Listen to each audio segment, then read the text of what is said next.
necessário ou supérfluo? Essa é a questão número 715 de O Livro dos Espíritos. Como pode o homem conhecer o limite entre o necessário e o supérfluo?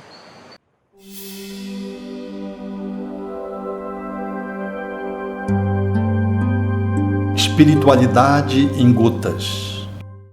Necessário e supérfluo são separados por uma linha tênue, quase invisível para cada pessoa, posto que para duas pessoas, necessário e supérfluo, por serem pessoas diferentes, as necessidades são igualmente diferentes. O que para um é necessário, para o outro excede. O que um precisa, o outro acha que é absolutamente desnecessário. Desse modo, vamos perceber que essa relação com a vida, ela vai se estabelecendo de modo tal que precisamos estar muito atentos intuitivamente e racionalmente para não sermos engodados por pseudos necessidades e nós vamos ensabarcando o mundo, vivendo no supérfluo e sendo escravizado por ele. E quando nós acumulamos, falta para alguém que às vezes está do nosso lado. Então é necessário estar bem atentos a fim de avaliarmos efetivamente o de que nós precisamos. Quantos sapatos nós precisamos? Quantas gravatas nós precisamos? Quantas calças nós precisamos? É lógico que não há uma medida que sirva para um e sirva para outro, numérica, porque cada pessoa tem o seu estilo próprio, o seu jeito próprio.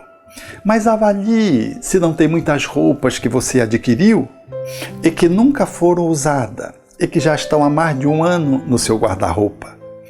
Avalie se os livros que você comprou, se você os leu e se já não comprou livros repetidos, porque a compulsão, muitas vezes, revela o atendimento de necessidades fictícias. Estão na alma outras necessidades não sendo atendidas.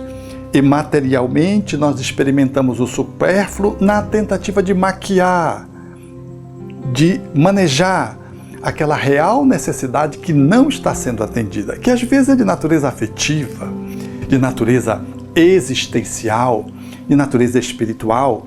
E nós estamos numa movimentação com as coisas, com os bens materiais, absolutamente sitiados, em função de não estarmos atendendo necessidades prioritárias, profundas, necessárias de serem atendidas no aqui e no agora existencial. E por isso, nós nos perdemos de nós mesmos. Quando não damos conta de avaliar pela racionalidade, pela intuição, precisamos viver. E ao viver, quando há um desconforto, nós damos-nos conta de que não está bem, não está bom, precisamos fazer um realinhamento. Precisamos fazer um movimento de desapego, desonerarmos de coisas que estão se acumulando dentro de nós mesmos e estão nos mumificando. Então, uma boa análise cotidiana sobre aquilo de que realmente nós precisamos e daquilo que sobra para que possamos passar adiante a fim de que seja útil aos outros que precisam, é de bom tom.